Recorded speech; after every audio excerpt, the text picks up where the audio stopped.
जी अस्सलाम वालेकुम। Kaif 5 lecture 6 start करें। अच्छा जी, कल IS 8 पढ़ा था। IS 8 में ये बात की थी कि हमारे साल अगर पिछले साल की गलती मिल जाए तो फिर आपने जहां जहां प्रॉफिट एंड लॉस के आइटम्स आ रहे हैं, सेल्स, एक्सपेंसेस वगैरह, तो उनको काट के क्या कर देना है, रिटेन्ड अर्निंग कर देना। अच्छा, पेज 8 पे आ जाएं जहां पे हम थे कल एंड पे।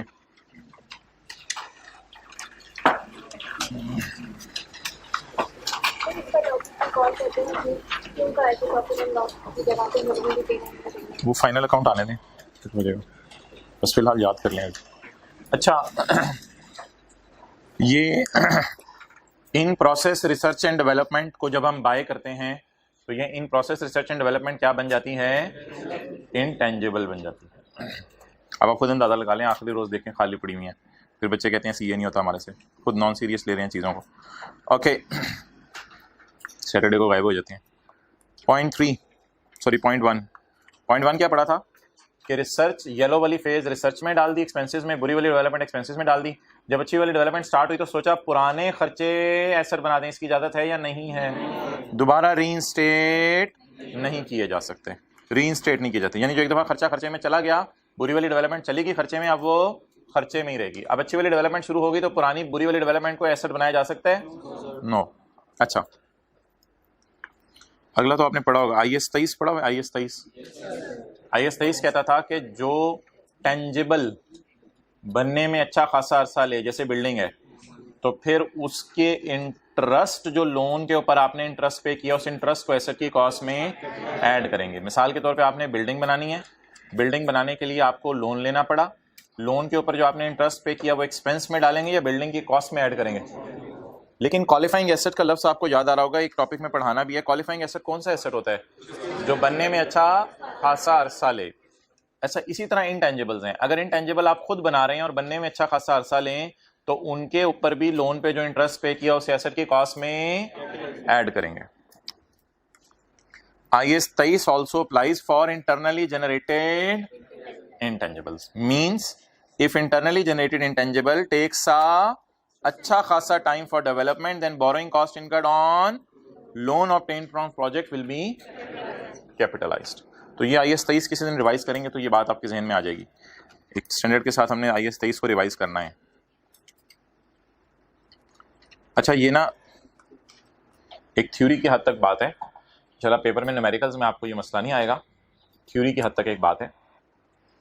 पेपर में इसलिए मसला नहीं आएगा कि अगर मैं इसी सफ़े पे रहूं, पेपर में अगर आपको समझ नहीं आ रही होगी कि ये चीज़ रिसर्च है या डेवलपमेंट है, तो आप पैरा 56 खोल के देख लेंगे तो आपको पता चल जाएगा ये जो चीज़ आई कि आपने डाली है सवाल में, क्या ये रिसर्च में गिर रही है, या आपको याद है एक दिन एग्जांपल्स पढ़ी थी डेवलपमेंट की, या ये डेवलपमेंट में गिर रही है। ठीक है, तो पेपर पॉइंट ऑफ व्यू से जो न्यूमेरिकल सवाल आएंगे उनमें बिल्कुल परेशानी वाली बात नहीं, आपको रिसर्च और डेवलपमेंट अलग अलग करने में मसला नहीं होगा। और इतनी क्लासें हो गई हैं अभी तक हम अलग अलग कर रहे हैं, मसला हुआ भी नहीं रिसर्च एंड डेवलपमेंट अलग अलग करने में।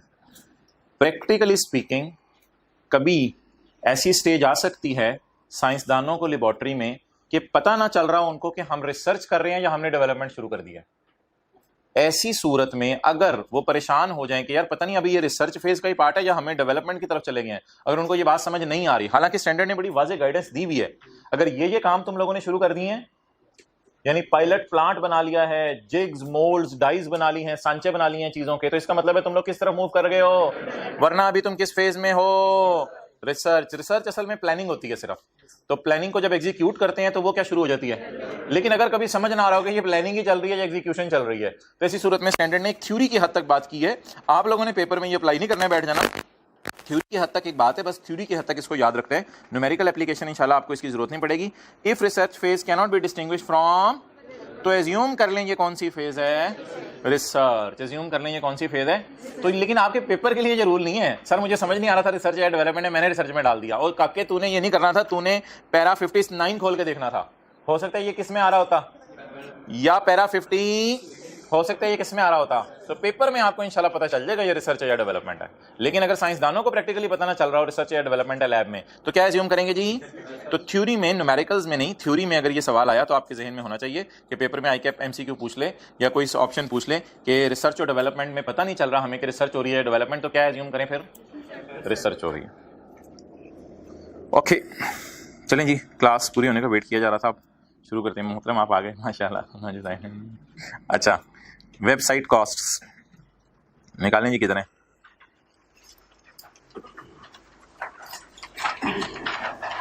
पेज 15।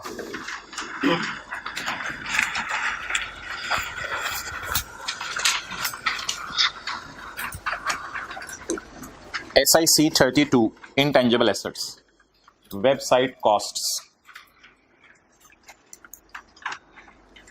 Okay.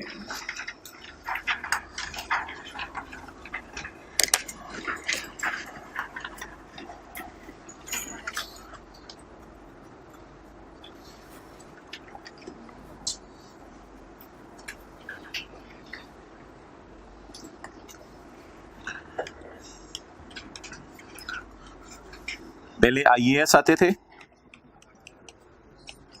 अब क्या आते हैं? IFRS। पहले SIC आते थे, अब आते हैं IFRIC। अब जरा समझें ये इन दोनों बातों का मतलब क्या है।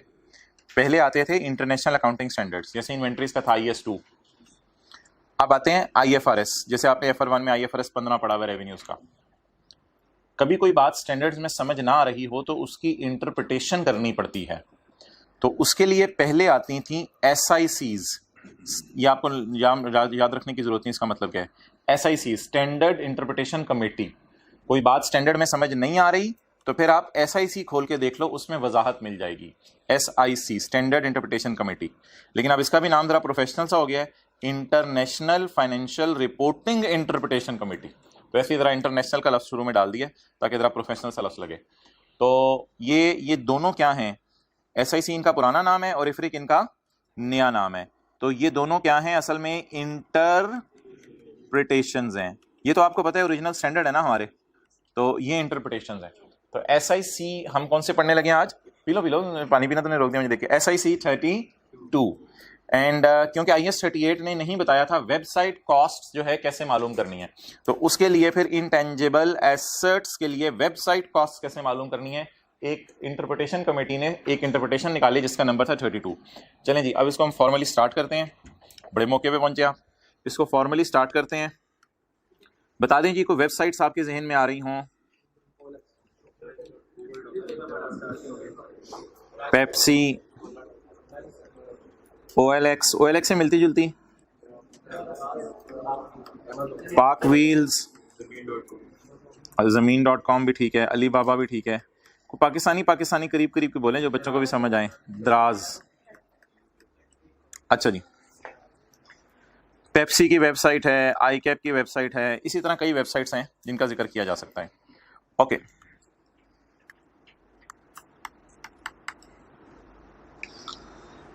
इन दोनों वेबसाइट्स के अंदर फर्क बताएं। ये जो वेबसाइट है और ये, इन दोनों के अंदर क्या डिफरेंस है? ये आप समझ लें दो कैटेगरीज हैं। OLX पे अक्सर सेकंड हैंड चीज़ें मिलती हैं, द्राज पे अक्सर नई चीज़ें मिलती हैं। तो दोनों पे चीज़ों के ऑर्डर प्लेस होते हैं, दोनों पे चीज़ों के ऑर्डर प्लेस होते हैं। आप जाके चीज़ पसंद करते हैं, उसकी प्राइस लिखी होती है, वहाँ से ऑर्डर प्लेस होते हैं। इसी तरह पाक व्हील्स है, वहाँ पे भी गाड़ियों के ऑर्डर प्लेस होते हैं। आप जाते हैं, प्राइस लिखी होती है, तो फिर आप ऑर्डर प्लेस करते हैं। तो ये वेबसाइट्स डायरेक्ट चीज़ों को क्या कर रही हैं? बोलें सेल कर रही हैं। लेकिन ये वेबसाइट सेल पर्पस के लिए नहीं है, ठीक है। पेप्सी की वेबसाइट पे आप चले जाएं और आपको पेप्सी की बोतल पसंद आए तो आप उस बोतल को दबा के ऑर्डर करना चाहें तो ऑर्डर करने की ऑप्शन नहीं आएगी। पेप्सी वाले कहेंगे तेरे घर हम 20 रुपये की बोतल नहीं बेच सकते, मादरत। तो उस वेबसाइट के ऊपर आप ऑर्डर प्लेस नहीं कर सकते। क्लियर?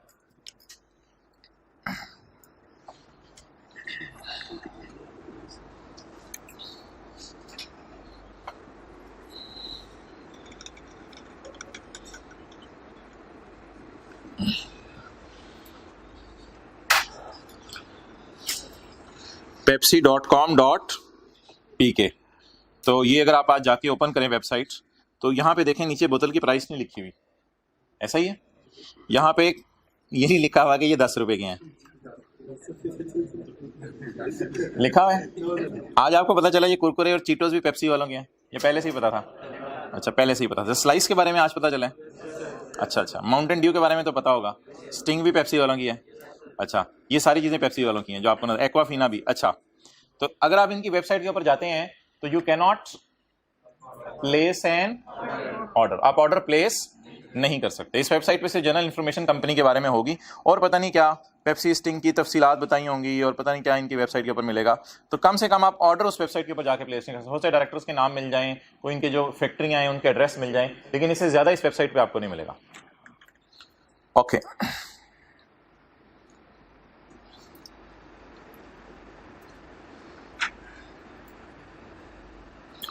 तो ये वेबसाइट्स किस पर्पस के लिए होगी भाई? प्रोडक्ट्स क्या हो रही हैं? सेल हो रही हैं। और ये जो वेबसाइट है पेप्सी की, यहाँ पे प्रोडक्ट सेल नहीं हो रही। आईकैप की वेबसाइट पे भी आपको सीए करने की इन्फॉर्मेशन मिल जाएगी, लेकिन आईकैप की वेबसाइट से आप ऑनलाइन लेक्चर लेना चाहें तो शायद वो इन्फॉर्मेशन आपको ना मिले। अच्छा हाँ, बुक्स हैं, वो बड़ी रेयर है, एक बड़ा छोटी सी एक्टिविटी है। सही कह रहे हो आप। ओके, पढ़ें जी, अब शुरू करें। An entity may incur expenditure on development and operation of its own website. अपनी वेबसाइट ऑर्गेनाइजेशंस बनाती हैं for external access, क्या पेप्सी वालों के लिए मैं और आप एक्सटर्नल बंदे हैं? तो हम एक्सटर्नल लोग हैं पेप्सी वालों के लिए, तो क्या हम इसको एक्सेस कर सकते हैं वेबसाइट को? तो पेप्सी वाले कहते हैं this website is for external access. इसी तरह पाकविल्स वाले कहते हैं this website is for external access. Internal access आगे आएगा, वो फिर बाद में बताऊंगा। फिलहाल मैंने आपको सारी मिसालें सिर्फ एक ही की दी हैं एक्सटर्नल एक्सेस की। ये वेबसाइट्स क्या हम इन पे जा सकते हैं? यस, इन दोनों किस्म की वेबसाइट्स पे मैं और आप जा सकते हैं। ये वेबसाइट्स हैं फॉर एक्सटर्नल एक्सेस। एक्सटर्नल बंदा इनको क्या कर सकता है? एक्सेस कर सकता है। ओके, अच्छा, इसमें आगे फिर दो किस्म की वेबसाइट्स हैं जो मैंने आपको जिक्र किया। To promote and advertise its own products and services, जो सिर्फ एडवर्टाइजमेंट वगैरह के लिए बनी हुई है।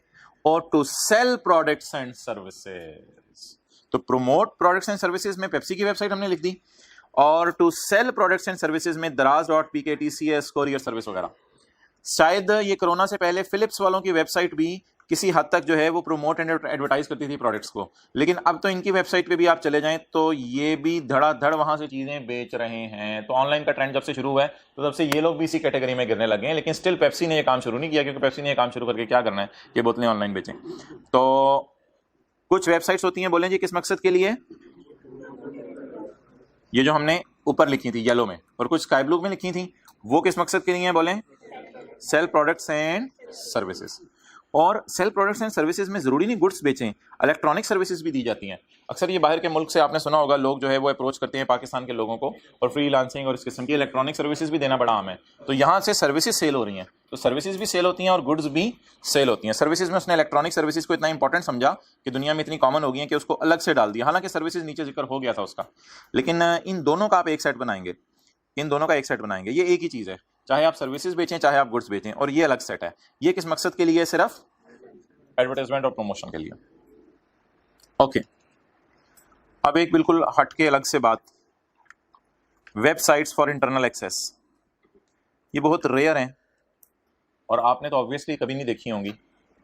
मिसाल के तौर पे बाटा वाले एक वेबसाइट बना लें जिसमें हर ब्रांच मैनेजर को ये कहें, बाटा की ब्रांचेस पाकिस्तान में पता नहीं 1000 होंगी, 2000 होंगी, उससे भी ज़्यादा होंगी। तो हर ब्रांच मैनेजर को ये कहें कि एक वेबसाइट हम बना रहे हैं, तुमने शाम को जाते हुए अपनी दुकान की सेल इसमें डाला करनी है, ताकि कंपेयर हो सके कौन सी ब्रांच अच्छी चल रही है। लेकिन ऑब्वियसली ये वेबसाइट फॉर एक्सटर्नल एक्सेस नहीं होगी। एक्सटर्नल एक्सेस इसलिए नहीं होगी कि बाटा की सेल कितनी है वो हमें नहीं पता चलेगी किस ब्रांच की कितनी है। तो वेबसाइट सिर्फ किसके लिए होगी? अपने एम्प्लॉइज के लिए, या फिर इस मकसद के लिए हो सकती है कि एम्प्लॉइज किस टाइम एंटर हो रहे हैं, किस टाइम एग्जिट हो रहे हैं, तो ये सिस्टम भी आप उससे लिंक कर दें। तो ये इंटरनल एक्सेस के लिए होंगी। भाई को उठा दो यार, तेरी मेहरबानी, उठ जा। अस्सलाम वालेकुम। अच्छा, और इसी तरह राइज वाले भी कोई इंटरनल एक्सेस के लिए वेबसाइट बना सकते हैं जिसमें टीचर जो है वो अपने कोई नोट्स, अपना कोई स्टडी एक्सपीरियंस और सारी चीजें, टीचिंग एक्सपीरियंस शेयर करके दूसरे नए टीचर से शेयर कर रहे हों। लेकिन ये वेबसाइट भी एक्सटर्नल एक्सेस के लिए नहीं होगी, सिर्फ किसके लिए होगी? इंटरनल एक्सेस के लिए। तो इंटरनल एक्सेस के लिए भी वेबसाइट्स बनती हैं। ये भी एक टाइप और कैटेगरी है वेबसाइट्स की। स्टोर कंपनी पॉलिसीज, कंपनी अपने एम्प्लॉयज को पॉलिसीज बताती है कि यार तुम्हें छुट्टियां कैसे दिया करेंगे और तुम्हारी छुट्टी के ऊपर पैसे कैसे काटा करेंगे। स्टोर कस्टमर, कस्टमर डिटेल्स आ रही होती हैं कि किस किस कस्टमर ने कितने कितने की चीज कहां से खरीदी, लेकिन ये एक्सटर्नल लोगों को नहीं बताई जाएगी बात। एंड सर्च रेलिवेंट, कोई भी रेलिवेंट इन्फॉर्मेशन कंपनी ने अपनी बनानी हो वो उसमें सर्च करें। प्रोडक्ट्स के बारे में, किसी चीज के बारे में, कितना स्टॉक कहां पड़ा हुआ है, किस डिपार्टमेंट में पड़ा हुआ है, कोई भी इंफॉर्मेशन हजारों किस्म की हो सकती है। कॉलेज वाले बना लें कितनी बुक स्टॉक में पड़ी हुई है, कितनी नहीं पड़ी हुई। तो ये वेबसाइट पे कौन लोग एक्सेस नहीं कर सकते? मैं और आप एक्सेस नहीं कर सकते। इस वेबसाइट का यूआरएल होता है, इसको कहते हैं, क्या कहते हैं, जो ऊपर एड्रेस आप लिखते हैं, तो ये यूनिवर्सल रिसोर्स लोकेटर, पता नहीं क्या होता है। तो ये जो आप लिखते हैं ऊपर, तो ये हम लिखेंगे तो इंटरनल एक्सेस वाली वेबसाइट पे हम कभी नहीं पहुंच सकते, क्योंकि ये ऑर्गेनाइजेशन की कौन सी वेबसाइट है? इंटरनल यूज वाली। और इस पर सिक्योरिटी भी ज्यादा होगी ताकि आम लोग इसको एक्सेस ना कर सकें। अच्छा, अब ये तो एग्जाम्पल्स ही सिर्फ। अब हमारा इशू क्या है जिसको हमने डिस्कस करना है? The issues are whether the website is an internally generated intangible asset or not। मोहतरम, ये दोनों इंटरनली जनरेट हुई हैं। इंटरनल के लफ्ज को मिक्सअप नहीं कर देना, इंटरनल के लफ्ज को मिक्सअप नहीं कर देना। इधर इंटरनल का लफ्ज किसी और माने में है और इधर इंटरनल का लफ्ज किसी ये दोनों वेबसाइट्स हमने परचेज नहीं की, परचेज की फिर तो वैसे ही इंटेंजिबल है, फिर तो मसला ही कोई नहीं। परचेज एसेट तो सारे ही क्या हैं? तो आज हमारी डिस्कशन सिर्फ किस वेबसाइट पे होने लगी है? जो इंटरनली। और ये बात मेरे ख्याल से ऊपर लिख दिया, हाँ, डेवलप का लफ्ज लिख दिया है। ये डिस्कशन सिर्फ डेवलप्ड वेबसाइट्स के लिए हो रही है जो हम खुद बना रहे हैं। अगर किसी से बनवा के खरीद रहे हैं वेबसाइट अपनी, तो फिर तो सिरे से ही, पहले दिन से ही वो क्या है? इंटेंजिबल है। वो जनरल रूल जो IAS 38 में पढ़ा था वो लगेगा। तो हमारी आज की डिस्कशन सिर्फ किन इंटेंजिबल एसेट्स के लिए, किन वेबसाइट्स के लिए है? जो डेवलप हो रही हैं, जो हम इंटरनली जनरेट करें। इंटरनली जनरेट करके बाद में चाहे बाहर के लोगों को एक्सेस दे दें, और इंटरनली जनरेट करके बाद में चाहे अंदर के लोगों को, अपनी कंपनी के लोगों को एक्सेस दे दें। घर की बात है, घर तक रखना जिसे कहते हैं। इंटरनल एक्सेस ऑर्गेनाइजेशन के अंदर ही बात रहेगी। इश्यूज क्या हैं जी? Whether the website is an internally generated intangible assets. पहला ये सवाल है कि क्या ये एसेट है या नहीं, और अगर है तो फिर इसकी अकाउंटिंग ट्रीटमेंट क्या है। तो कंक्लूजन हजरात ये है कि entities own website is an internally generated intangible. ये इंटरनली जनरेटेड इंटेंजिबल है, बिल्कुल इसको हम इंटेंजिबल के तौर पे शो करेंगे। ये ब्रांड, मैथड, पब्लिशिंग टाइटल या गुडविल नहीं है कि इसको लिस्ट में से बाहर निकाल दिया जाए। इट इज एन एसेट, कोई मसला नहीं। And it is probable that future economic benefit will flow to entity and cost can be measured. वही जो दो बेसिक रूल है, इसको रिकॉग्निशन क्राइटेरिया कहते हैं या मेजरमेंट? रिकॉग्निशन। तो ये दो क्राइटेरिया पूरे हो जाएं तो आप धड़ल्ले से इसको अपनी वेबसाइट को इंटेंजिबल बनाएं। ओके, हाँ हाँ, कॉस्ट तो खुद आप अभी देखना इनकी कॉस्ट कैसे पता चलती है, नीचे बड़ी डिटेल आ रही है इनकी कॉस्ट के ऊपर। ओके, दोनों क्राइटेरिया, फ्यूचर में बेनिफिट भी आए। अच्छा जी, यार इसमें ना उसने सबसे पहले पेप्सी वालों को पकड़ के ना एक्सेप्शन में डाल दिया कि पेप्सी वालों ने ये जो वेबसाइट बनाई है ना, जो मैंने आपको दिखाई है, इस पे जितना खर्चा किया है, कहते हैं ये सारा उठा के आप एक्सपेंसेस में डाल दो। पेप्सी वाले इसको कैपिटलाइज नहीं कर सकते, कहते बात ही खत्म। कहते मुझे ये फीलिंग आ रही है कि ये वाला इश्तिहार आप सड़क पे चला दो तो भी एडवर्टाइजमेंट है, वेबसाइट पे लगा दो तो भी एडवर्टाइजमेंट है। और अगर इनको आप जाके प्रेस करेंगे ना, मैंने प्रेस किया था, करके देखा था, मरिंडा 7 अप, तो आगे इनके फजाइल बयान किए जा रहे थे कि 7 अप पीने के क्या फायदे हैं और क्या हैं, और इश्तिहार चल रहे थे।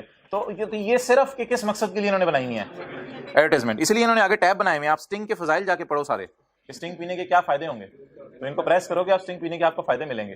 तो ये एडवर्टाइजमेंट है सिर्फ।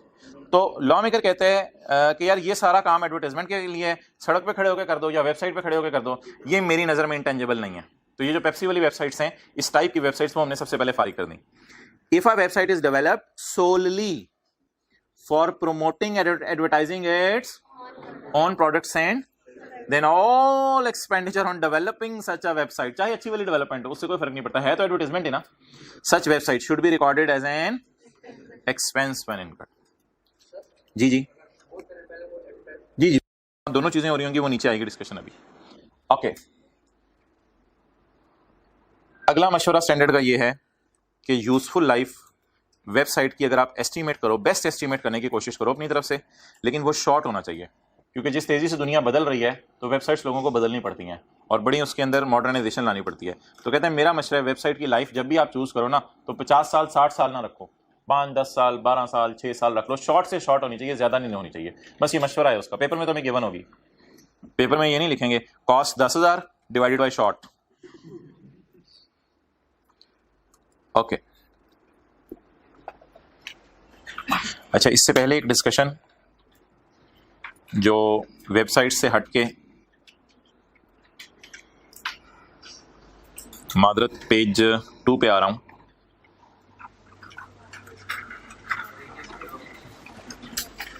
एसी, हाँ यार ये वाला एसी चलाओ जरा, वो बोले भी बंद हुआ है, क्या हो रहा है यार आज, इनको बताओ कल इतवार है, चलाओ ये वाला भाई, चलाओ ये वाला।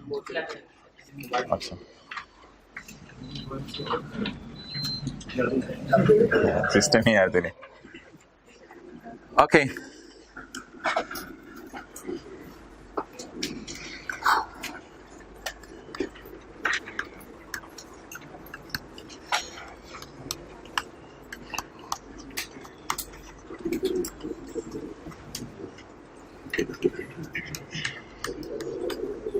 कंप्यूटर हार्डवेयर जैसे मॉनिटर है और सीपीयू कहते हैं आप उसे, मॉनिटर है या सीपीयू है, ये कंप्यूटर हार्डवेयर एक है विंडोज। अच्छा, इसके बाद है कोई आपने गेम बाय कर ली, या आपने कहा नहीं गेमें क्या खेलनी, चलो मैं एक्सेल सीखता हूँ, वो टाइम आप इंटरनेट वाला एक्सेल को दे देते हैं। माइक्रोसॉफ्ट ऑफिस आपने बाय कर लिया, वी लुकअप एच लुकअप के फॉर्मूले लगा के ट्राई कर रहे हैं, तो माइक्रोसॉफ्ट ऑफिस आपने बाय कर लिया जिसमें एक्सेल है, वर्ड है, पावर पॉइंट है, प्रेजेंटेशंस बना रहे हैं। अच्छा, अब आप मुझे बता दें कंप्यूटर हार्डवेयर क्या है, IS 16 में फॉल करता है, IS 38 में, IS 16 में फॉल करता है, क्योंकि इसका फिजिकल सब्सटेंस है, ये सबसे बेसिक चीज पड़ी थी। और विंडोज क्या है, विंडोज आजकल कौन सी चल रही है, विंडोज 10 चल रही है। अच्छा चलें ठीक है, ओल्ड इज गोल्ड। तो विंडोज 10 ये क्या है बताएं, विंडोज फिजिकल सब्सटेंस इनका है नहीं, ठीक है। अच्छा ये सॉफ्टवेयर है, ये IS 38 में फॉल करेंगी। अच्छा गेम आपने बाय की, ये गेम जो है इंस्टॉल अनइंस्टॉल होती है, तो इसका मतलब है कि इसका भी फिजिकल सब्सटेंस नहीं है। माइक्रोसॉफ्ट ऑफिस भी इंस्टॉल अनइंस्टॉल होता है, इसका भी फिजिकल सब्सटेंस नहीं है। आपकी अंडरस्टैंडिंग के मुताबिक इधर कौन सा IS लगेगा, 16, और इन दोनों पे IS 38। लेकिन मोहतरम ये अंडरस्टैंडिंग को IS 38 बदल रहे और IS 38 कह रहे इन दोनों पे IS 16 लगाने, हालांकि ये नीचे वाला क्या है, सॉफ्टवेयर है, फिर भी इन दोनों पे आपने क्या लगाने हैं, ये वेबसाइट्स की कोई बात नहीं हो रही, एक जनरल डिस्कशन में करने आया हूं पेज 2 के ऊपर।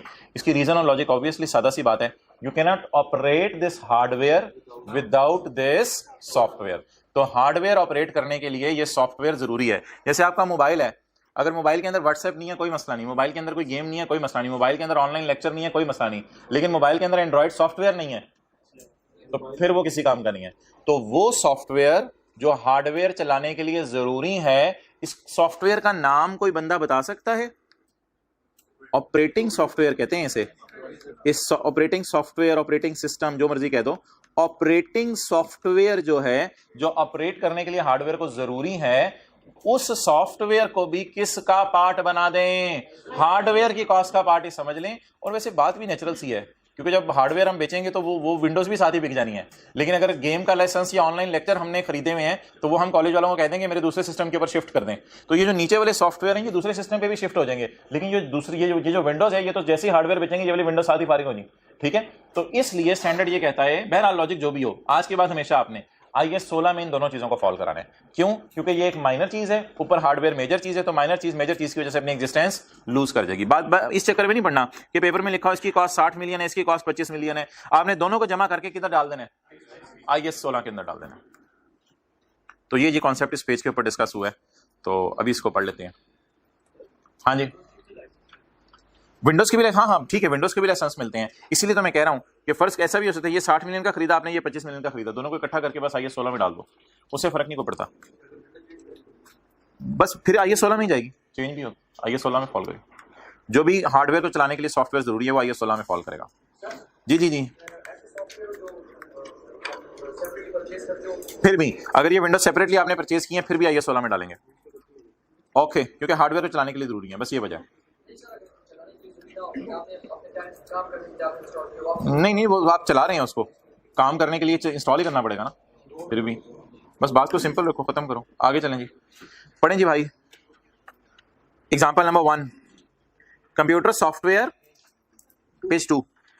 Computer software for a computer controlled machine tool that cannot operate without that specific software, that cannot computer software for a computer controlled machine। यार हार्डवेयर है ना ये, ऐसे अंग्रेजियां आई के अपने मारी हुई हैं, हार्डवेयर है ये।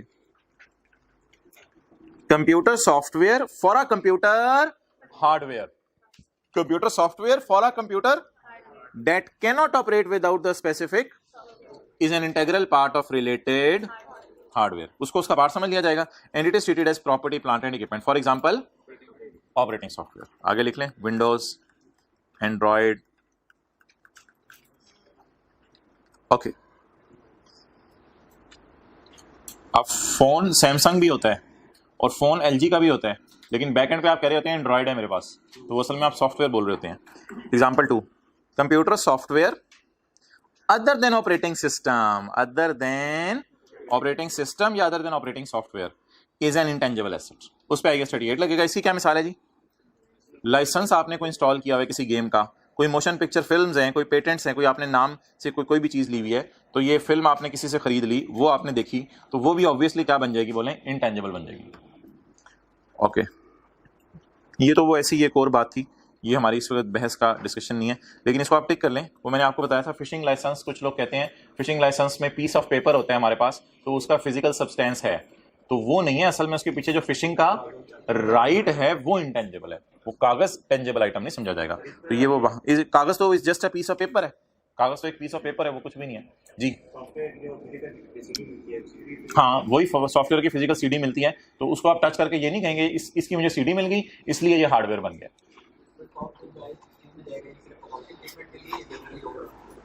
अकाउंटिंग ट्रीटमेंट के लिए जब उधर चला गया तो फिर ओवरऑल ही चला गया। अच्छा, वापस आ जाए जिथे रही।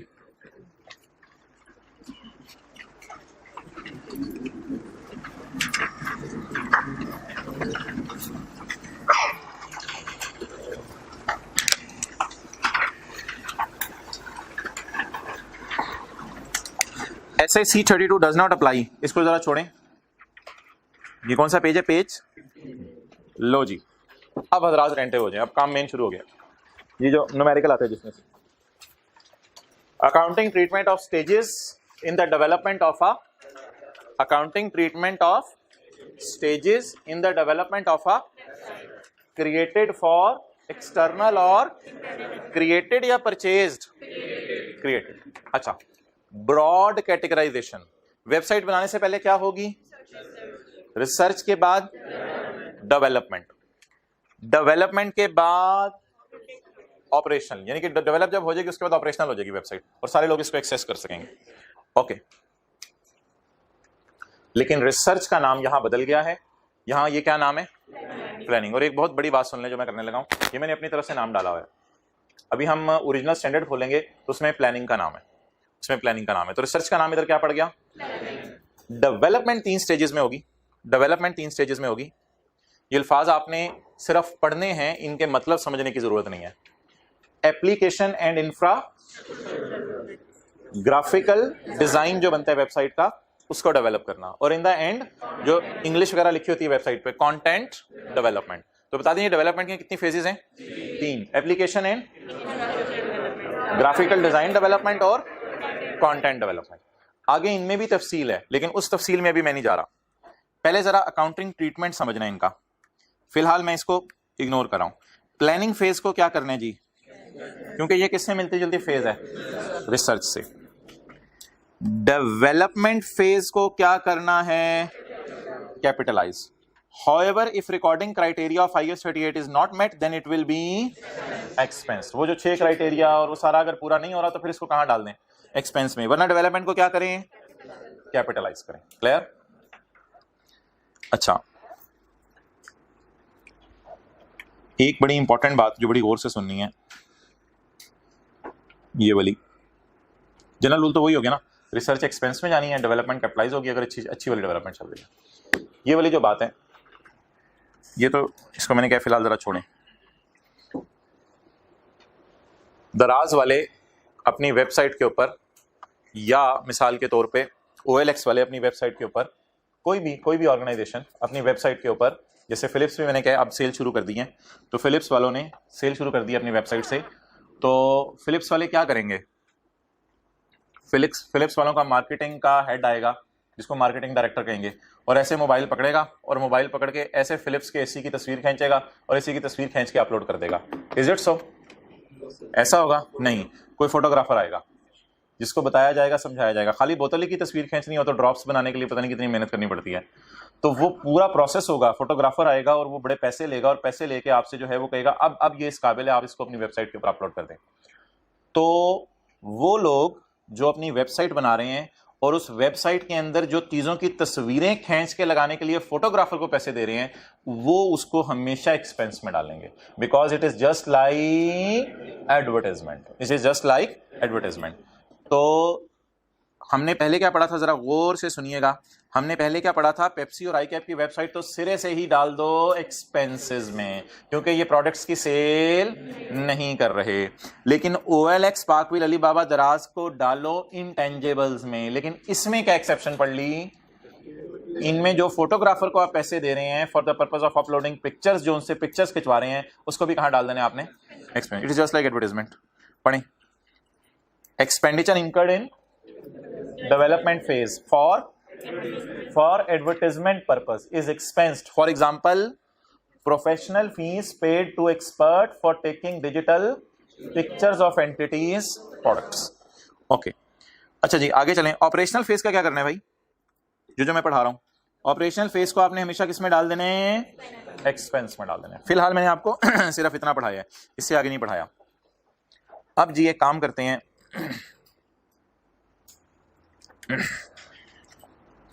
गौर से देखिएगा मैं क्या कर रहा हूं।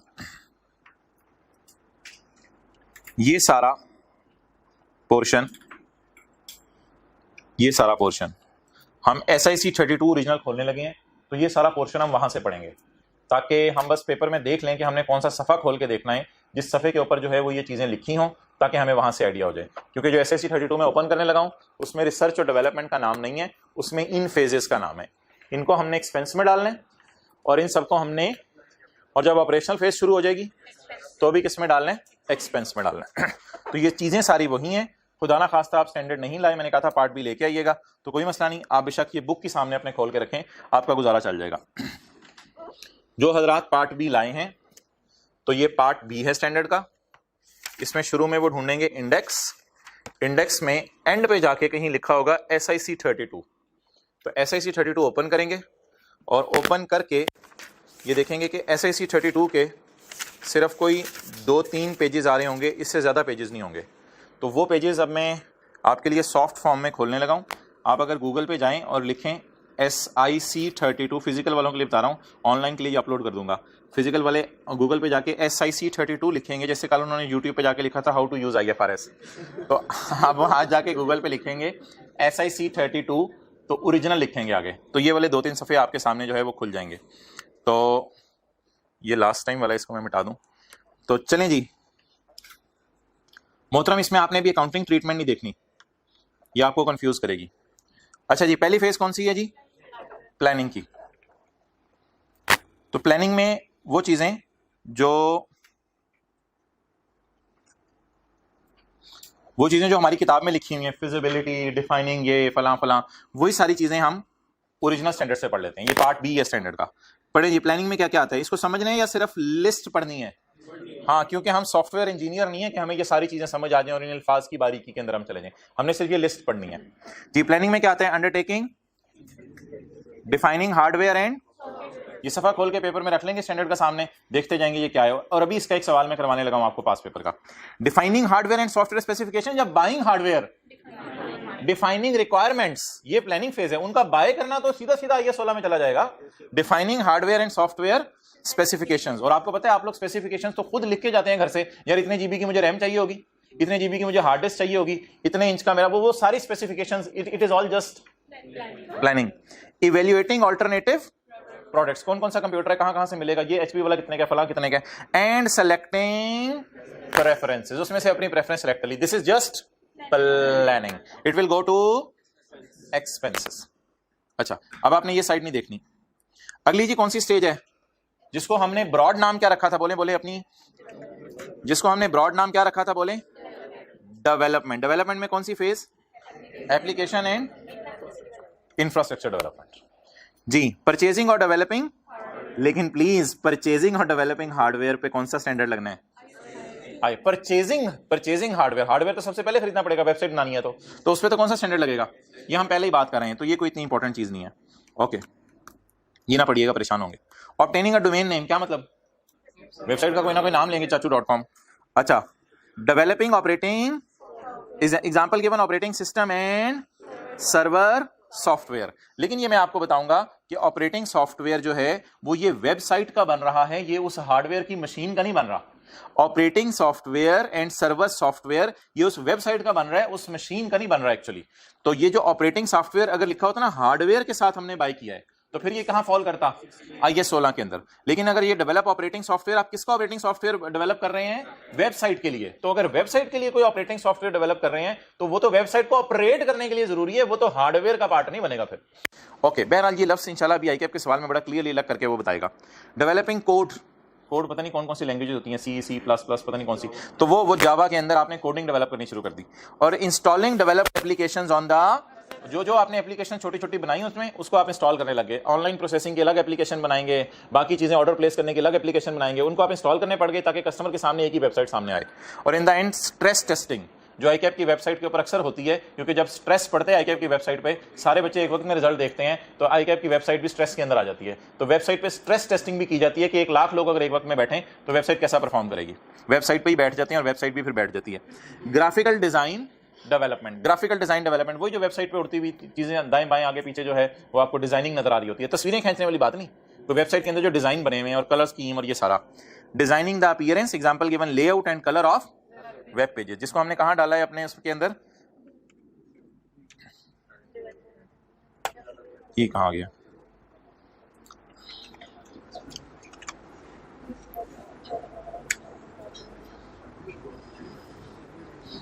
रुक जा भाई, ये ग्राफिकल डिजाइन डेवलपमेंट। ओके, आगे जी अगले पेज पे आए।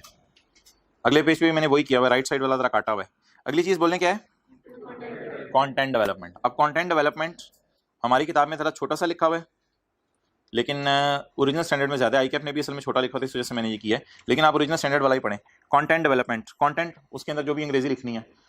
क्रिएटिंग, परचेजिंग, अंग्रेजी आप खुद भी लिख सकते हैं, बनी बनाई अंग्रेजी किसी से खरीद भी सकते हैं, किसी को पैसे देके MA इंग्लिश को। Creating, purchasing, preparing and uploading information, इधर टेक्सचुअल लिख दें या ग्राफ बना दें या कोई website on the website before completion of website development. लेकिन ये डेवलपमेंट से सारे पहले काम होते रहेंगे, अभी पूरी डेवलप नहीं हुई। Examples of content include information about entity, organisation क्या है, इसकी प्रोडक्ट्स क्या हैं, ये सर्विसेज क्या देती है, and topics that subscriber access, उनकी डिटेल, उनके फजाइल क्या क्या है, ये पीने से बोतल आपको फायदे मिलेंगे, ये सारी अब आपकी कंटेंट डेवलपमेंट हो रही है। लेकिन बोतल खरीदने वाली तो सीधे से ही हमने एक्सक्लूड कर दी थी। AC खरीदने की मिसाल ले लेते हैं। AC खरीदने में आपको इस AC खरीदने के क्या क्या फायदे मिलेंगे, ये सारा कोई एक पैरा आप लिखेंगे कि अगला बंदा इंप्रेस हो जाए, यार AC हो तो यही वाला। ओके, कंटेंट डेवलपमेंट वाली फेज खत्म हो गई। कंटेंट डेवलपमेंट वाली फेज खत्म हो गई। अगली फेज कौन सी है जी? इसको कहां डालने? एक्सपेंस में डालना।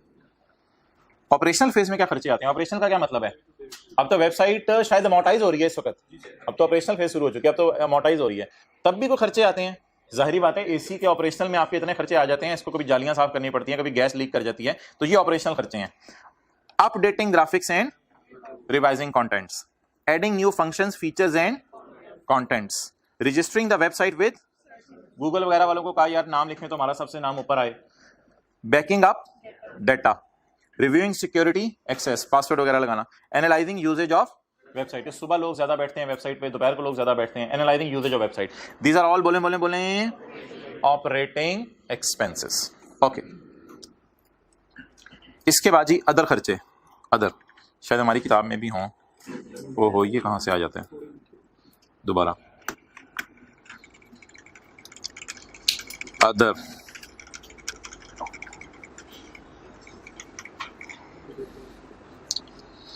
अदर खर्चे, selling, admin and other general overheads expenditure,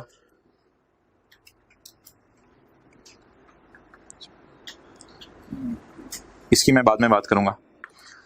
clearly identified inefficiencies and initial operating losses, जो पहली क्लास में बात हुई थी। Before website plan performance, falls को स्टार्ट टेस्टिंग होगी, टेस्ट आपने किए, वेबसाइट परफॉर्म नहीं कर सकी। ट्रेनिंग ऑफ एम्प्लॉइज, ये ट्रेनिंग तो पहले दिन से हमें पता है कौन सा खर्चा है, एक्सपेंस का खर्चा। ओके, अब आप सारी बातें छोड़ें और सिंपल सिंपल सी बात बताएं। प्लानिंग फेज का नाम इधर क्या था, रिसर्च की तरह प्लानिंग फेज है। रिसर्च का नाम यहाँ प्लानिंग है। प्लानिंग को कहाँ डालना है, एक्सपेंसेस में। डेवलपमेंट में एक तो दूसरे नंबर पे ग्राफिकल डेवलपमेंट थी, तीसरे नंबर पे कंटेंट डेवलपमेंट थी, पहले नंबर पे पता नहीं क्या था, एप्लीकेशन एंड इंफ्रास्ट्रक्चर डेवलपमेंट।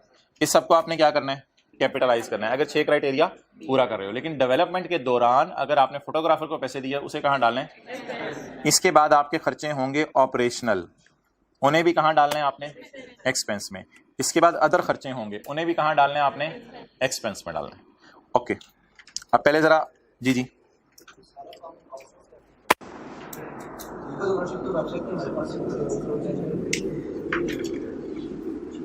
भाई सारा काम आप आउटसोर्स कर दें तो आप खुद ही डेवलप करा रहे हैं ना। ये तो जितने भी पैसे आप उनको दे रहे हैं वो उसका पार्ट बनेंगे, अनलेस कि आप उसे बनी बनाई खरीद लें। अच्छा, एक बड़ी अजीब सी चीज़ है, इसको आपने बड़ा गौर से सुनना है। ऑपरेशनल फेज, ये नीचे तो वैसे ही बात लिखी हुई है। ऑपरेशनल फेज शुरू कब होती है, the operating stage begins once development of website has been, जब डेवलपमेंट कंप्लीट होगी तब ऑपरेशन शुरू हो जाएगा। An entity maintains and enhances the application इसमें। अच्छा, ऑपरेशनल फेज में कभी कभी कैपिटल एक्सपेंडिचर भी हो जाता है जिसे आप कैपिटलाइज बिल्कुल करेंगे। मिसाल के तौर पे ऑपरेशनल फेज में आपने कोई ऑनलाइन पेमेंट डाल दी। ऑनलाइन पेमेंट पहले नहीं थी, पहले जो है वो कस्टमर के घर जब चीज जाती थी तो ऑन कैश डिलीवरी होती थी, यानी कस्टमर उधर से ही कायदे आजम के नोट देता था। लेकिन कस्टमर ने रिक्वेस्ट की कि यार पैसे घर में कई दफा नहीं पड़े होते, तो आप ऐसा करो कि एटीएम से ही हमारी पेमेंट लिंक करवा दो। अब जब वो अगले बंदों को पता चला कि एटीएम से पेमेंट लिंक करानी है, उन्होंने कहा यार हमारे सिस्टम में तो ये चीज़ नहीं है। अब अपने बैंक को अप्रोच किया, बैंक ने कहा यार अपना सॉफ्टवेयर के अंदर जहां जाके ये चीज़ें आप करो, फिर हमारे बैंक से लिंक करो। ये सारा अगर आप प्रोसेस कर दो तो माना कि ये ऑपरेशनल स्टेज अब शुरू हो चुकी है, लेकिन इससे ऑब्वियसली आपकी कस्टमर बेस भी बढ़ने का चांस है और आप नई ऑडियंस के पास भी जा सकते हैं। तो ऑपरेशनल फेज का ऐसा खर्चा जिसको आप इंट्रो FR1 में पढ़ते थे, कैपेसिटी बढ़ गई, एफिशिएंसी चीज की बढ़ गई, तो उसे आप कैपिटलाइज करते हैं। अनलेस ऑपरेशनल फेज में कोई ऐसा खर्चा आ जाए, मिसाल के तौर पे देखें, adding new functions, features and contents, उसमें ऐसे फंक्शन और फीचर ऐड कर दें जिससे आपकी कॉस्ट भी रिलायबली मेजर कर सकें और फ्यूचर में आपको एक्स्ट्रा बेनिफिट भी आने हो, तो फिर आप इसको कैपिटलाइज कर दें। तो मेरे ख्याल से ये एक्सेप्शन है, ये आईके वाला कोई ना कोई ऐसी लाइन लिख के खास तौर पे बताएगा। तो ऑपरेशनल फेज में देखें जी कौन सा खर्चा कैपिटलाइज हो सकता है। Unless it meet IAS 38 criteria for capitalisation of subsequent expenditure. Subsequent expenditure क्या होते हैं, जो बाद में हो। जैसे मैंने आपको बताया ऑनलाइन सिस्टम आपने डेवलप कर दिया पेमेंट का, this will only occur in, standard ने ये भी लिख दिया क्या, बड़ा रेयर ऐसा हुआ करेगा। आमतौर पे ये खर्चे एक्स्ट्रा बेनिफिट नहीं देते, लेकिन अगर कभी एक्स्ट्रा बेनिफिट दे दें, देखिए ना, मिसाल के तौर पे ये खर्चे अपडेटिंग ग्राफिक्स आपने वेबसाइट की बेहतर कर दी, तो उससे क्या फायदा आपको ज्यादा आ जाना है, तो कहते हैं रेयर सर्कमस्टांस में ज्यादा फायदा आएगा, लेकिन अगर आ जाए तो आप उसको क्या कर दें, कैपिटलाइज कर दें। ओके,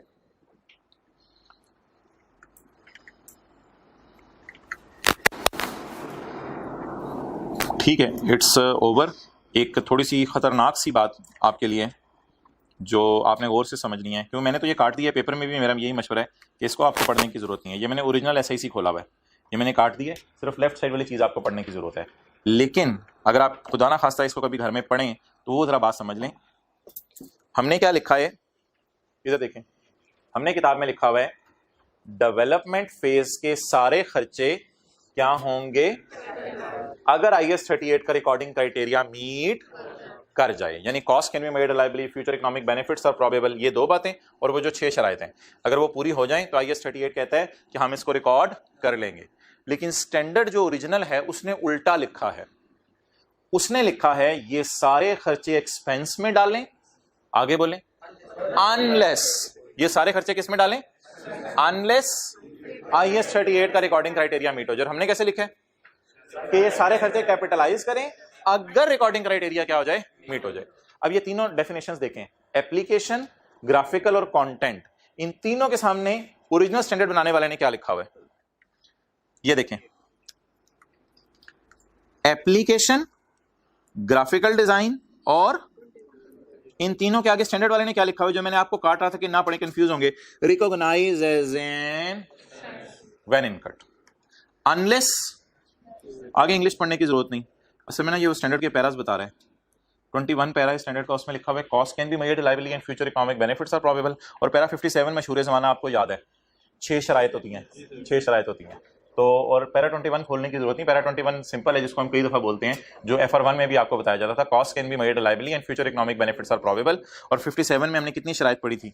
तो अगर ये शराइत सारी की सारी पूरी हो रही है तो आप इसको इंटेंजिबल बना दें, वरना नहीं। लेकिन प्लानिंग फेज में इसने कुछ नहीं ऐसा लिखा कि it shall be expensed unless, unless जाना चक्कर ही नहीं है, क्योंकि प्लानिंग हमेशा किस में जानी है? एक्सपेंस में जानी है। क्लियर? अब आपको सारा मोटा मोटा समझ आ गया है। इसकी बारीकियों के अंदर अगर कुछ जाना हो मैं खुद जाऊंगा, जरा ट्राई करते हैं। ये जो अभी तक हमने सारा पढ़ा है ये हमें समझ आ रहा है। पास पेपर का क्वेश्चन 9 निकालें। अच्छा, पास पेपर क्वेश्चन 9 करते हुए क्या निकालेंगे हम? ओरिजिनल स्टैंडर्ड खोलेंगे या अपनी किताब खोलेंगे? ओरिजिनल स्टैंडर्ड खोलेंगे। किताब खोलेंगे तो वो किताब तो पेपर में लेके नहीं जानी। तो अब मेरे सामने पास पेपर का क्वेश्चन 9 करूंगा, लेकिन ये ओरिजिनल स्टैंडर्ड आपके सामने खोलूंगा। अब आपने वहां से देखना है ये चीजें जो है वो कैपिटलाइज होनी है या एक्सपेंस में जानी है। पास पेपर क्वेश्चन 9 में कौन सी वाली एडजस्टमेंट करनी है, जरा ढूंढ के बताएं।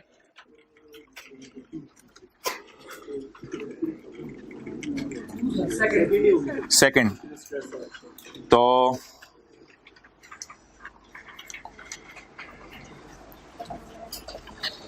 पास पेपर क्वेश्चन 6 आपने लिखा नहीं होगा, खुदा के लिए आज जाके लिख लीजिएगा पास paper question 6।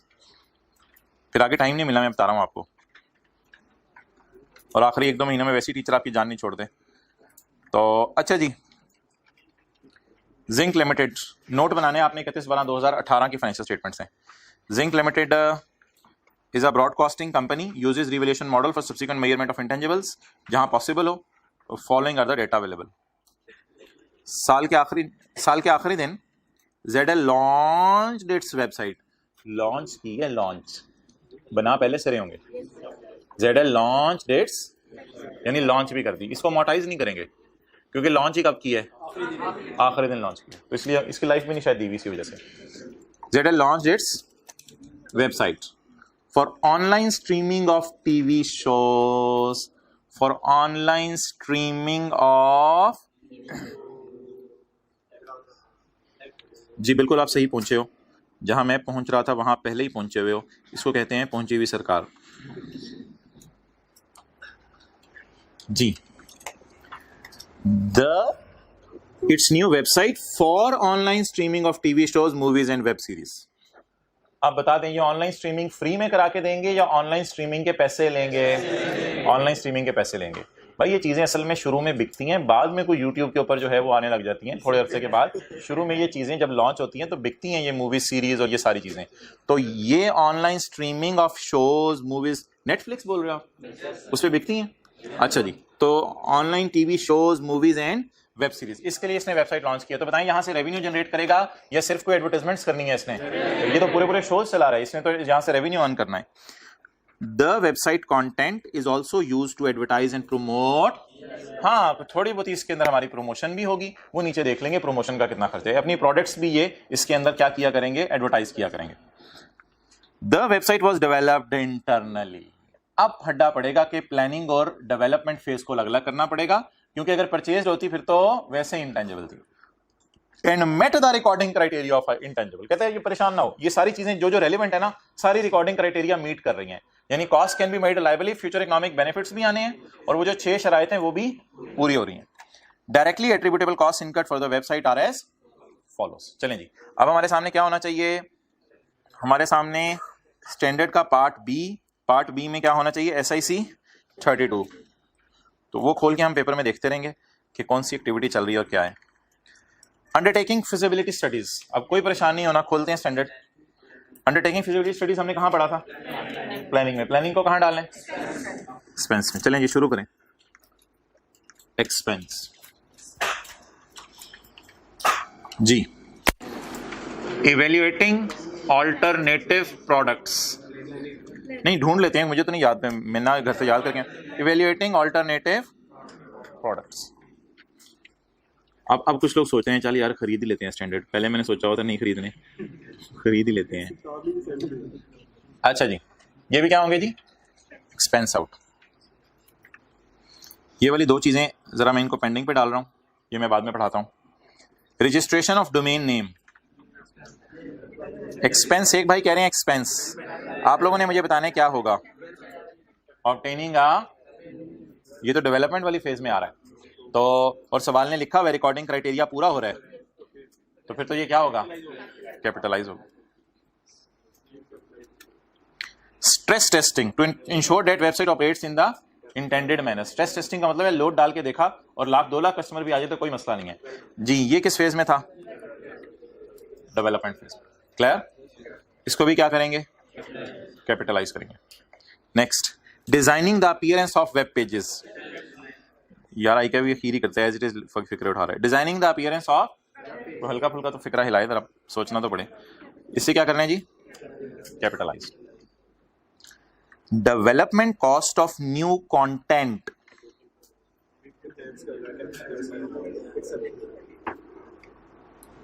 Development cost of new content. आप कोई नीचे वाले में ना चले जाओ भाई, ऑपरेशनल में तो कोई ऐसी बात नहीं लिखी हुई थी, डेवलपमेंट ऑफ कंटेंट तो नहीं लिखा हुआ था कुछ, तो ये तो पूरी हेडिंग इसने उठा दी है, बजाय कि इसमें से कोई चीजें उठाता, उसने पूरी हेडिंग आई अपने उठा के ली थी। Development of new content related to online streaming, relating to advertising, promoting ZL's products.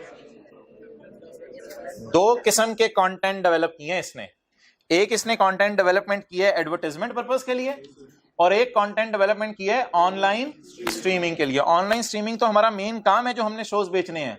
अब जरा सोच के बताएं, दोनों कैपिटलाइज होंगे, दोनों एक्सपेंस में जाएंगे, या एक कैपिटलाइज होगा एक एक्सपेंस? कौन सा कैपिटलाइज होगा? जहां से हम रेवेन्यू जनरेट कर रहे हैं। मैंने माना एडवर्टाइजमेंट से भी रेवेन्यू जनरेट होता है, लेकिन एडवर्टाइजमेंट तो बाय डिफॉल्ट इंट्रो की क्लास से पढ़ते आ रहे हैं, हमेशा कहां जाता है, एक्सपेंसेस में जाता है। तो कंटेंट डेवलपमेंट, बिल्कुल content development is a part of development cost, it is always capitalised. But इसमें एडवर्टाइजमेंट अगर करने लग जाए तो वो एक्सपेंस में जाएगी।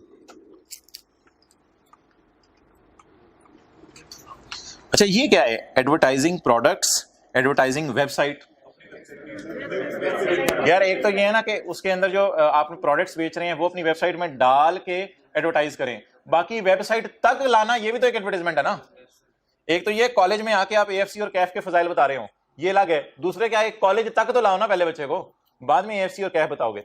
तो जो वेबसाइट पे आ जाएगा उसको इस चीज से फायदा होगा, लेकिन वेबसाइट तक कौन आएगा उसके लिए भी लोगों को बताना पड़ा। ये शायद हमने सड़क पे जाके एडवर्टाइजमेंट की हो कि यार हमने वेबसाइट बनाई है, तुमने देखी है हमारी वेबसाइट नहीं देखी यार, तुम तो पैदा ही नहीं है यार, तुम अभी तक हमारी वेबसाइट तो देखो जाके। तो एडवर्टाइजमेंट फॉर वेबसाइट, ये क्या होगी, सिंपल सी बात को ये कहां चली जाएगी, एक्सपेंस में चली जाएगी। कौन सा वाला, designing the appearance of web page. यार ये तो सिंपल देख लो, लिखा हुआ है इसमें, तो वो कुछ रिपीट करेंगे। Designing the appearance of web page, वाज़ेह लिखा हुआ है स्टैंडर्ड ने, ये डेवलपमेंट फेज का पार्ट है। हाँ भाई परेशान हो रहे हैं, भाई कह रहे हैं ग्राफिकल डिजाइनिंग एंड डेवलपमेंट के बारे में स्टैंडर्ड ने लिखा हुआ है रिकॉग्नाइज एज एन एक्सपेंस। अब बड़ी गौर से बात सुने, यही बात मैंने की थी, मैंने कहा था ये वाली आप ना ही पढ़ें तो बेहतर है। Recognise as an expense when incurred unless छोड़ो पर ज्यादा अंग्रेजी में नहीं जाओ, unless it meets the recording criteria. तो अब आप आके देखें, सवाल ने लिखा हुआ है it meets the recording criteria as an intended. Clear? तो उसमें बेहतर मेरा मशवरा, मैंने कहा था कि ये वाली आप इंग्लिश ना पढ़ो, आप किताब वाली इंग्लिश रेफर करो।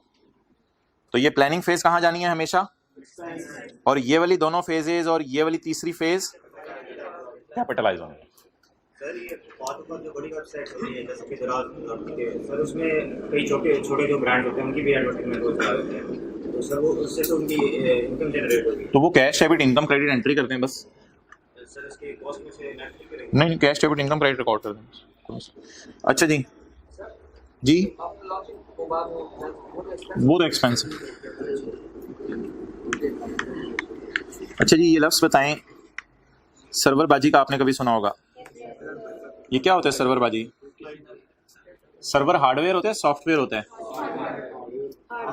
हार्डवेयर होता है सर्वर। अच्छा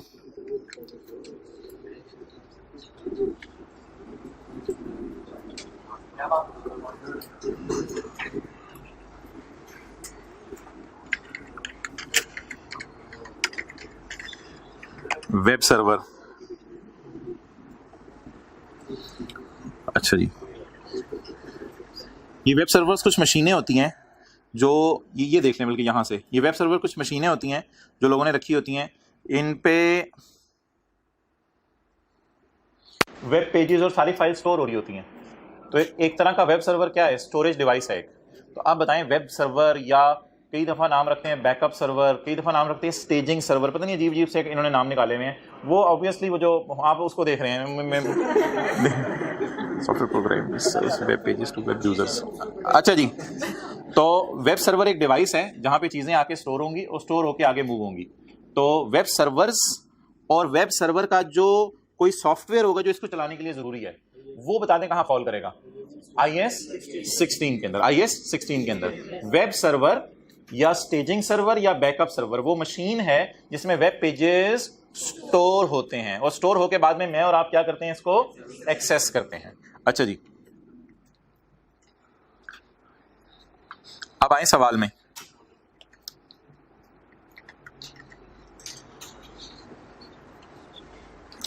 एक्यूजिशन ऑफ, बोलें, accusation cost of operating system of web server.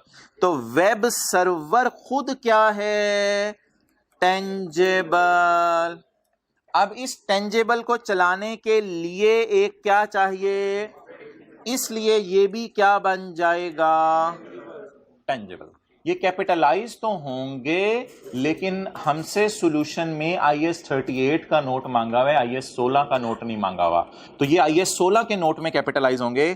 जरा देखें सॉल्यूशन में वो क्या कह रहा है, इनटेंजेबल्स का नोट बनाना है या टेंजेबल्स का।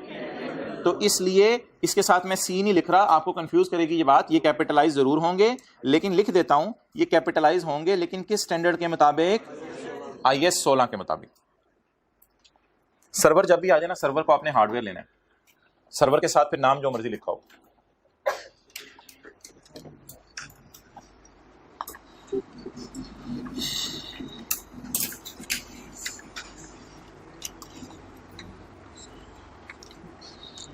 चलें इसको टोटल करवा दें हमें। 2 नहीं, यहां कैपिटलाइज होगा, इसकी एंट्री लिख लो, टेंजेबल डेबिट या web server debit cash credit 16 जमा 7 कैपिटलाइज होगा अंडर IS 16। लेकिन हमें नोट किसका मांगे, IS 38। वेब सर्वर की डेप्रिसिएशन नहीं, वेब सर्वर तो अब ये अगर उसके बनाने में इस्तेमाल हो रहा है और बता दे कितने महीने इस्तेमाल हुआ तो फिर आप उसके डिस्क्रिप्शन को इसमें डाल सकते हो, लेकिन वो भी सिर्फ अच्छी वाली डेवलपमेंट जब चल रही होगी तो आप डाल दो, डेटा दे दें। लेकिन इसने बताया नहीं कितने महीने किसके लिए कैसे इस्तेमाल हुआ। 16, हाँ वैसे तो उधर होगी बिल्कुल। ओके, अब मुझे आप इंटेंजिबल की कॉस्ट बता दें। ये 2 + 3 + 20, what is this 21, cost of website, cost of. अच्छा देखें इसमें कितनी चीजों पे सोचना पड़ा ज्यादा। ये तो आसान चीज थी, एज इट इज स्टैंडर्ड से मिल गई थी। ये भी एज इट इज, ये थोड़ी सी डिस्कशन मुझे करनी पड़ी क्योंकि ये आपके लिए नई चीज थी। उसके बाद ये तो एज इट इज स्टैंडर्ड में लिखा हुआ था, ये लफ्ज भी स्टैंडर्ड में लिखा हुआ था, ये भी लिखा हुआ था, ये भी लिखा हुआ था, कंटेंट डेवलपमेंट के नाम से ये लफ्ज आ रहा था। और ये दोनों तो वैसे ही आसान थी, एडवर्टाइजिंग और advertising.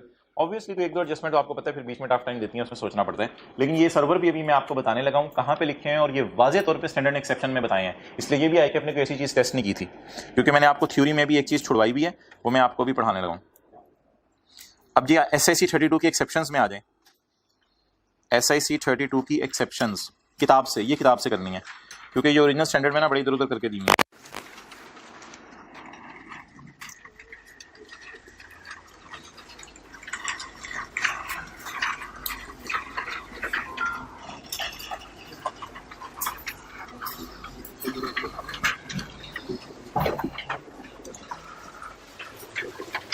SIC 32 does not apply to expenditure on purchasing web server। तो IK अपने बस यहीं से उठाया था, SIC 32 नहीं लगेगा, इन पे क्या लगेगा, IS 16। परचेजिंग वेब सर्वर, या आप बड़े साइंसदान बन रहे हैं तो वेब सर्वर भी खुद बना लें, ठीक है। हार्डवेयर वैसे कम ही लोग खुद बनाते हैं।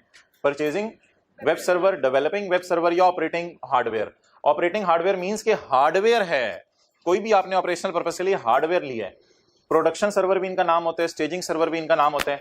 इंटरनेट कनेक्शंस में जो इंटरनेट कनेक्शन की कॉस्ट है उस पर भी ये स्टैंडर्ड नहीं लगेगा। और इंटरनेट कनेक्शन के लिए अगर आपने कोई डिवाइस बाय की है तो उस पर तो सीधा सीधा इंटरनेट कनेक्शन की जो डिवाइस बाय करेंगे उस पर तो सीधा सीधा IS 16 लगेगा। तो इन पे IS 32 नहीं लगता तो क्या लगता है, IS-16। अच्छा जी, दूसरे पॉइंट को छोड़ें, तीसरे में आए।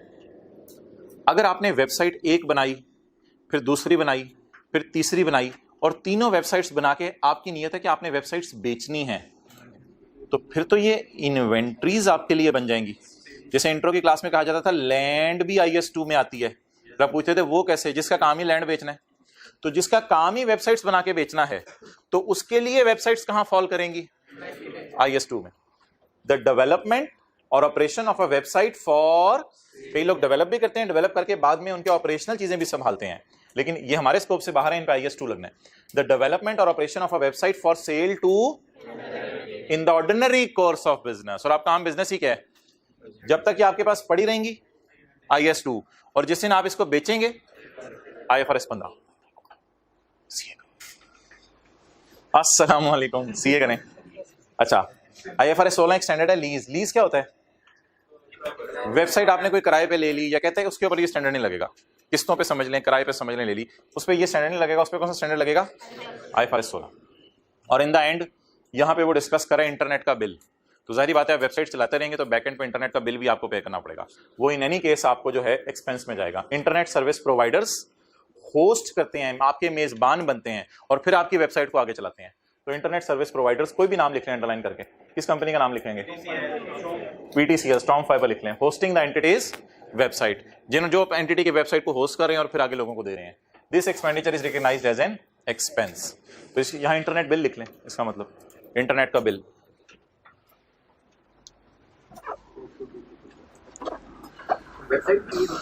क्या चीज? हाँ हाँ हाँ, ये पॉइंट मैंने स्टैंडर्ड से नहीं लिखवाया, ये याद कर लीजिएगा। मेरे ख्याल से तो आसान है, बस रिवाइज कर लें बैठे बैठे।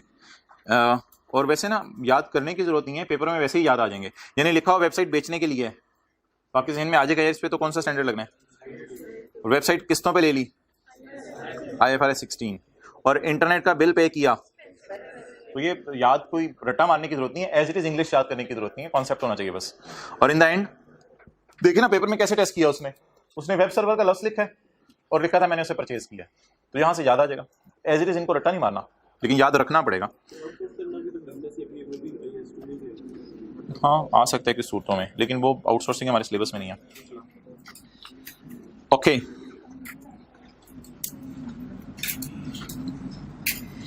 फिर ये एक बात मैंने आपको छुड़वाई थी, आखिरी बात, वो यहाँ अदर में लिखी हुई है, लेकिन मैं ऐसे ही 32 से ही पढ़ा देता हूँ।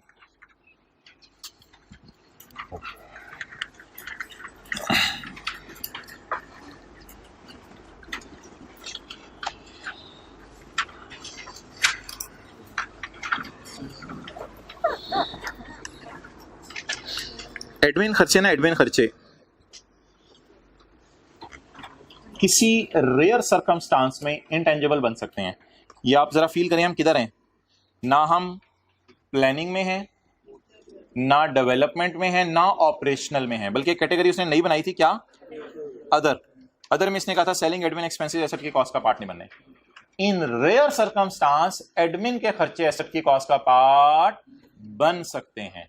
मिसाल के तौर पे आप कोई वेबसाइट बना रहे हैं, उसके लिए आपका कोई एडमिन स्टाफ का बंदा या सेल्स मैनेजर, सेल्स स्टाफ का बंदा संडे को आया और अपनी तनख्वाह नॉर्मल के अलावा आपसे उसने मांगे 20,000 आने के, और आपने उसको वो पेमेंट की, तो अब आप क्या डायरेक्टली कह सकते हैं कि ये वाला पोर्शन इसको मैंने इसीलिए पे किया है? आपने शायद ये IS 16 में भी कॉन्सेप्ट पढ़ा हो। एक तो है उसको महीने की लगी बंदी तनख्वाह सेल्स मैनेजर को मिलती है ₹1,00,000, वो तो उससे कोई फर्क नहीं पड़ता, वो तो आप कोई उससे काम करवाएं ना करवाएं, वो तो तनख्वाह उसको देनी है। लेकिन इस ₹1,00,000 के अलावा आपने उसको किस दिन बुलाया? संडे के दिन बुलाया कि भाई वेबसाइट बन रही है, आपने आके 6 घंटे लगाने हैं। उसने कहा भाई 20,000 रुपया लूंगा, मैं बड़े कंप्रोमाइज करके आ रहा हूं। तो उसने जो 20,000 रुपये आपसे लिए, वो 20,000 रुपये आप डायरेक्टली एट्रीब्यूट कर सकते हैं इंटेंजिबल बनाने के लिए, फिर आप उसको कैपिटलाइज कर दें। Unless it can be directly attributed to preparing the website आगे आपकी मर्जी, आपने यूज करनी है अपने इंटेंडेड मैनर में। इंटेंडेड मैनर में यूज करने के लिए 2-3 स्टाफ के बंदे बिठाने जरूरी हैं, वरना पता नहीं साइंसदान क्या बना के चले जाएंगे। हाँ, ये भी बहुत रेयर सिचुएशन है।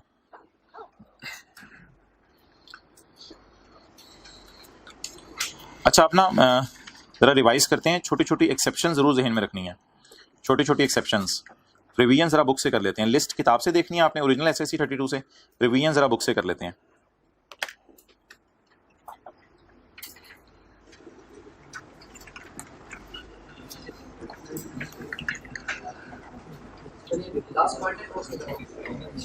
जी जी, वो मैं बताने लगा हूँ।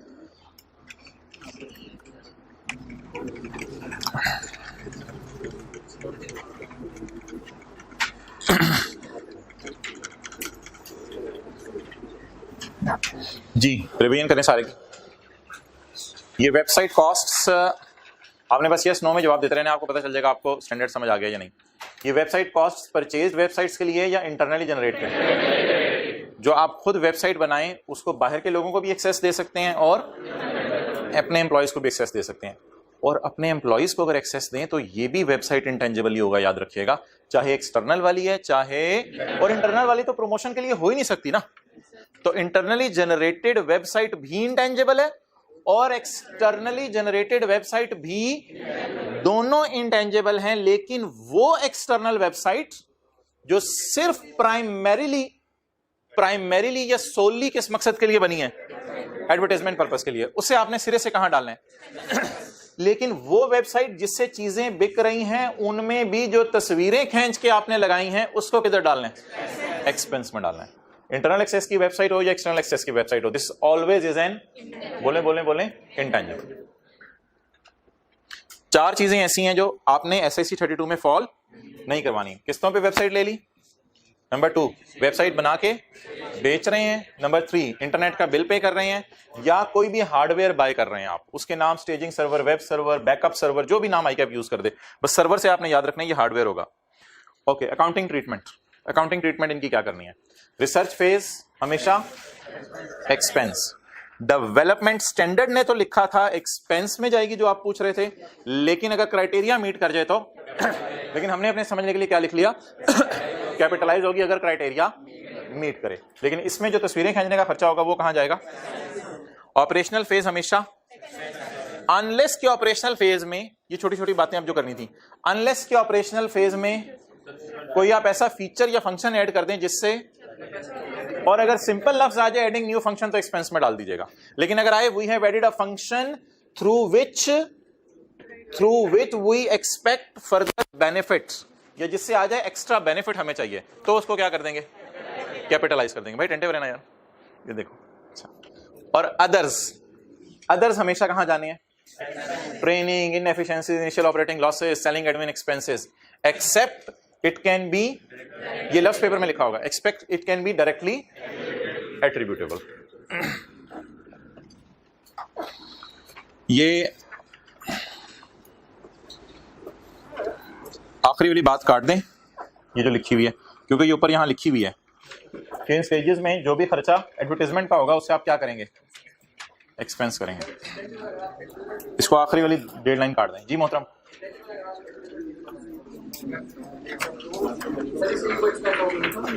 मसलन कौन सा इंटेंजिबल एडवर्टाइजमेंट?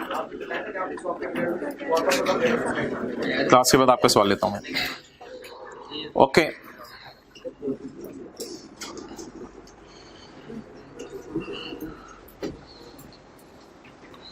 क्या करें अब? क्वेश्चन 9 पढ़ लेते हैं, बाकी जो 1-2 एडजस्टमेंट और थी। क्वेश्चन 9 क्या नाम है? जिंक के नाम।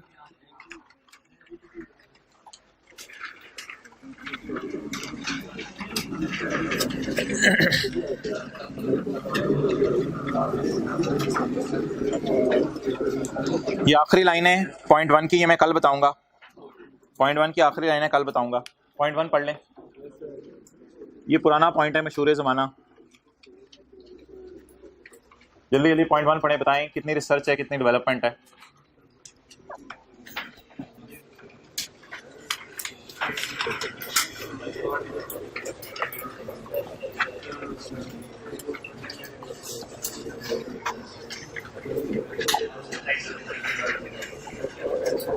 मुझे आपने इंटेंजिबल की कॉस्ट बतानी है कैलकुलेटर पे।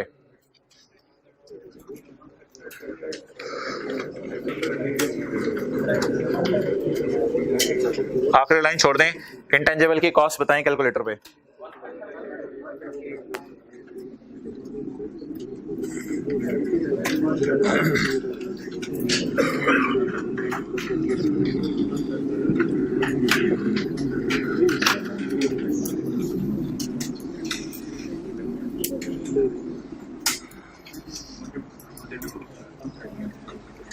138, एक लोग, कुछ लोग कह रहे हैं 138, कुछ कह रहे हैं 126। ठीक है जी, मैं थोड़ा टाइम और दे रहा हूं, बाकी लोग भी जवाब दें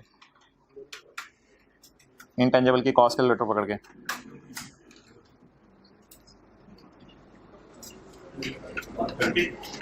वन 130, माशाल्लाह। एक दो फिरके और बनाए। 108, ये वैसे बिला वजह बोला आपने। ओके 126।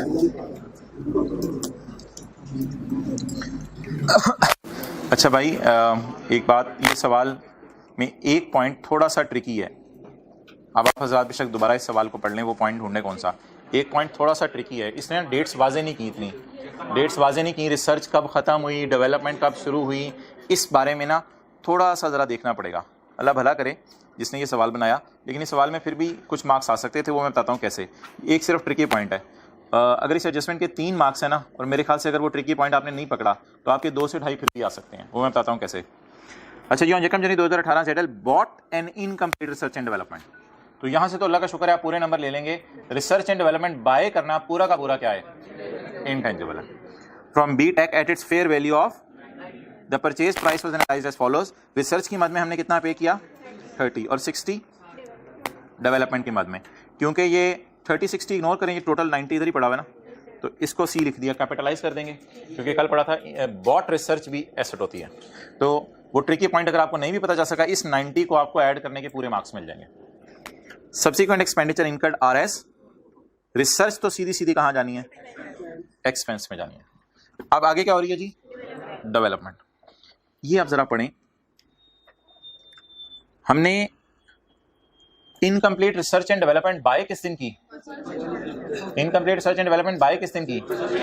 तो इनकम्प्लीट को कंप्लीट करके लॉन्च करेंगे या कंप्लीट किए बगैर, कंप्लीट करने के लिए इनकम्प्लीट को किस दिन हमने अपने R&D डिपार्टमेंट को दे दिया होगा। सोचे इनकम्प्लीट को किस दिन हमने, वो पहले दिन वाली पिक्चर ध्यान में लाएं, इनकम्प्लीट को किस दिन हमने R&D डिपार्टमेंट को दे दिया होगा, 1 जनवरी को। Recording criteria for capitalization of development was met on, it means recording criteria of capitalization was not met on यकम जनवरी, before यकम मार्च। यकम मार्च से पहले रिकॉर्डिंग क्राइटेरिया पूरा नहीं हो रहा था, और यकम मार्च के बाद पूरा हो गया है। All costs are incurred from यकम जनवरी 2018 till project completion date, that is किस दिन R&D डिपार्टमेंट ने ये हैंडओवर कर दिया होगा प्रोडक्शन डिपार्टमेंट को, 31 अगस्त 2018। तो अब आप हजरात बता दें कि अगर ये मेरा 2018 का साल है, तो जनवरी, फरवरी, मार्च, अप्रैल, मई, जून, जुलाई, अगस्त, सितंबर, अक्टूबर, नवंबर और दिसंबर। जनवरी, फरवरी, मार्च, अप्रैल, मई, जून, जुलाई, अगस्त, कितने महीने बन गए, 8 महीने में कब रिसर्च खत्म हुई, कब डेवलपमेंट शुरू हुई, नहीं बता रहा। ये मसला है, ये ट्रिकी पॉइंट है, कब रिसर्च खत्म हुई, कब डेवलप। भाई ये लाइन वो नहीं है जो आप समझ रहे हैं, ये लाइन ये नहीं कह रही रिसर्च खत्म हो गई और डेवलपमेंट शुरू हो गई है, प्लीज ये लाइन कुछ और कह रही है। ये इस सवाल में जो ट्रिकी पॉइंट है, बल्कि इस सवाल के अंदर जो डेफिशिएंसी है, जैसे विटामिन की कमी होती है ना लोगों में, सवाल में भी एक कमी पाई जा रही है। सवाल में ये कमी पाई जा रही है कि सवाल ये नहीं बता रहा रिसर्च कब और डेवलपमेंट कब शुरू हुई। रिकॉर्डिंग क्राइटेरिया ऑफ डेवलपमेंट पूरा हो गया है किस दिन, यकम मार्च 2018 को। इसका मतलब है इस दिन के बाद से जो भी डेवलपमेंट होगी अच्छी वाली होगी, ये नहीं लिखा हुआ कि रिसर्च खत्म होकर डेवलपमेंट शुरू होगी। अगर आप मुझे कहें सर इस लाइन का मतलब है इस दिन रिसर्च खत्म हुई, इस दिन डेवलपमेंट शुरू हुई, तो भाई नहीं, इस दिन से डेवलपमेंट अच्छी वाली बनी। अब जो मेन बात थी सवाल में, अल्लाह सवाल बनाने वाले का भला करे, वो था सिर्फ ये लफ्ज, ऑल कॉस्ट्स। एक भी एक्सेप्शन नहीं डाली इसने। ऑल का मतलब है 10 रुपए भी और 48 रुपए भी। और हमें ऐसी दुनिया में ले गया है जहां पे 8 महीने रिसर्च चलती रही है और 8 महीने डेवलपमेंट चलती रही है, साथ साथ शायद दोनों काम चलते रहे हैं। वो जो हमारी एक अंडरस्टैंडिंग बनी होती थी ना, रिसर्च खत्म होगी और क्या शुरू होगी, डेवलपमेंट। तो कोई ऐसी दुनिया में लेके जा रहा है जहां रिसर्च डेवलपमेंट इकट्ठी चल रही है। क्यों, क्या लिखा है उसने, बोले बोले बोले बोले बोले all costs are incurred all से क्या मुराद है, ऊपर वाला 10 भी और ऊपर वाला 48 भी। इसलिए ये कुछ ऐसा अजीब सा दुनिया का प्रोजेक्ट है जिसमें रिसर्च और डेवलपमेंट दोनों इकट्ठी चलती रही है। बज़ाहिर ये लग रहा है और कोई हल नहीं नजर आ रहा। और आईकैप ने भी अपने सोल्यूशन में ये किया हुआ है। 48 आईकैप ने ये समझा है कि ये पूरे 8 महीने का खर्चा है।